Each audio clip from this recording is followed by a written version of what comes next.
It's got to go well. Andre Fab's hello to Mario. Hello, Mario. Mark with the finale. And they're right down at the far end of the old mile. For the longest race of the season, they're off. And very slow to begin. The horse making his flat debut, Highway Companion. They have a journey of 2 miles, 5.5 furlongs ahead of them in the Queen Alexandra Stakes. The traditional curtain down of the royal meeting, and through the very early stages Dinard Rose has gone forward towards the inside. Also Calling the Wind is racing up there promptly, and so to is Nate the Great towards the outside, and those are the first three. You can tell how gloomy it is now here at Royal Ascot. Look at the headlights on the vehicles chasing the horses up the course, and a very, very gusty wind blowing at the moment side on from the far side, and it is Nate the Great who has now claimed the lead at the end of the first 3 furlongs, to Calling the Wind racing in second, and Dinard Rose against the rail is in third. Rashoon is just in fourth, with towards the outside Wordsworth in fifth. Then in sixth on the inside rail is Falcon 8. In seventh is Urban Artist, who's racing in advance of Master Milliner as they're about to join the round course. Last year's winner Stratum has got 3 behind in the early stages. The mare Single is one of them. Timor is last but one, and the back marker, the slow starting Highway Companion. They race on inside the final 2 miles of the Queen Alexandra, and it's Holly Doyle and Nate the Great who lead. In second place Wordsworth, improving all the while. Then Dinard Rose, who's racing in third, and in fourth is Calling the Wind. Then towards the inside is Falcon 8 racing alongside Rashoon, and then Master Milliner and Urban Artist Single, Stratum, Timor, and just last is Highway Companion. They're getting a great cheer as they come up past the stands in the finale of Royal Ascot, and leading the Royal Parade is Nate the Great. Leads by half a length to Wordsworth, racing in second. To the inside, Dinard Rose is in third, as now they set off with one more complete circuit of Ascot ahead of them. Calling the Wind is in fourth. On the inside, Falcon 8 in fifth position. Rashoon is in sixth towards the inside rail. Master Milliner is in seventh as they race away from the stands. Urban Artist is next, followed by Single, then Stratum, and now improving a place. Highway Companion has now relegated the French raider Timor to be last of the field. So now they make the run quite steeply downhill at this point. They're racing now on towards the final mile and 3 furlongs, and still it is Nate the Great on the inside. Holly Doyle glances across to see who's putting the pressure on, and that is the looming presence of Ryan Moore and Wordsworth on the centre of the course. They're in a very close second. Now in third, Dinard Rose, also alongside Calling the Wind, then Rashoon, who races up on the outside of Falcon 8, the leading half dozen 2 by 2 as they go to the halfway point. Then Urban Artist racing up on the outside of Master Miller, then Single, the inside of Stratum, Timor, and Highway Companion still last. They're going into the turn. Into the final mile they go. Nate the Great now by a contested head. Wordsworth, with every stride he takes, gets just that little bit closer to the lead. Dinard Rose against the inside rail, and around her outside, last year's runner-up, Calling the Wind. And then Falcon 8, the yellow cap, the inside of Rashoon, and now they begin to climb. They climb on towards the final 3/4 of a mile. Nate the Great and Wordsworth, these two now have been locking horns for half a mile, and they're really stepping on the gas. Then Calling the Wind on the outside of Dinard Rose, Rashoon, and then Falcon 8, followed by Master Milliner on the outside. Urban Artist, the blue colour Stratum, still with a lot to find from the back of the field, and ridden along now, Single alongside, and still Timor at the back of the field with Highway Companion.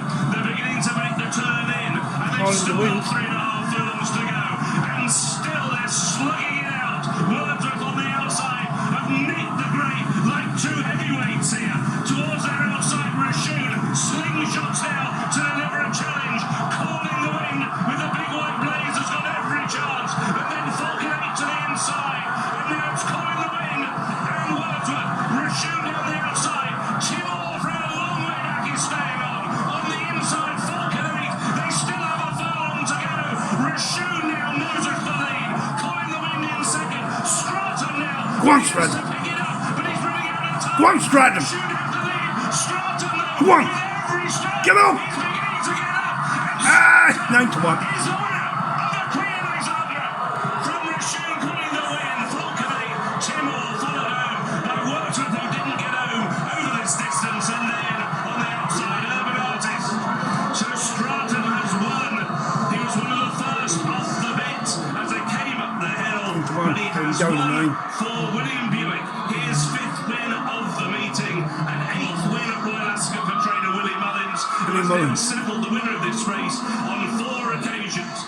It is Stratum who has won the Queen Alexandra in what was a really tough race. Rochelle held 2nd, Colin the Wind placed yet again in 3rd, Falconate in 4th, Timor followed home by Urban Artist, and then Wordsworth, who capitulated late. Stratum is the winner of the finale, and he has won the Queen Alexandra back-to-back years.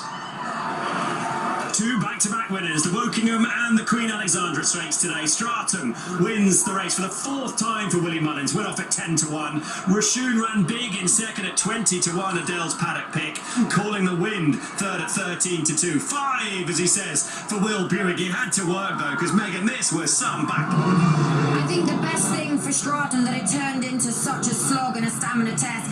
He obviously is an extreme stamina type of horse. He stays at the very top over hurdles and over jumps. He's needed every yard of this today, and I think the fact that Holly Doyle and Ryan Moore really turned the gas on at an early stage has helped him. And amazing, what a performance to come back to back, and for Willie Mullins to have him so primed for today after a disappointing return to the track last time. Well, what a fantastic race to finish off Royal Ascot. Will, just talk me through the closing stages, whilst you salute the crowd as well, obviously, milking it. Great, isn't it, you know? Last race, fantastic meeting, you know. It's a good vibe all week, and come away with 5 winners is great. You know, most of the races went well. Obviously, there are always some that you want to look back on, but all in all, good meeting, and I think it's my first win in this race, and my first win for Willie as well, so it means a lot, and you know, this lad, he finished up really well. How good a ride was that? Well, it's a long way, you know, so main thing was getting relaxed, and for a couple of times he just pulled it a bit, and he managed to drop it again, and then once I switched him inside, he came alive, you know. Horses were coming back at him, and he loves that, so obviously he won the race last year, so you know, this is his game. It's your game.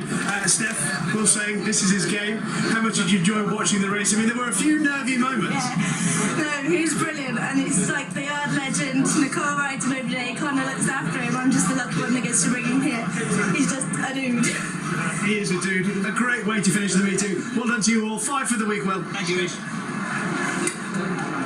And Willie Mullins is alongside me. It's rare that Royal Ascot passes by these days without a Willie Mullins winner. That was a terrific ride. To put it into words. That's a terrific ride. I mean, I'm watching and saying, I said, that's great. Now, I said, you know, more or less, aim for 6th place where there's prize money and work your way up. And I said, just wait and wait as long as you can. He jumped him out, just put him in a nice pocket and stay there until he turned for home, and then went in and just weaved his way through, and the horse loves to be ridden like that. Yeah. So just a word on this horse, to do this back to back, how tough and talented. tough because he hadn't worked well, but when I was saddling him I thought, Jesus, this fellow's really turned inside out in the last week. So you know, he just got a magic ride on top. Man riding at top of his game. More like Sheldon Weatherhead, but back in the wood is a great. Oh, thank you.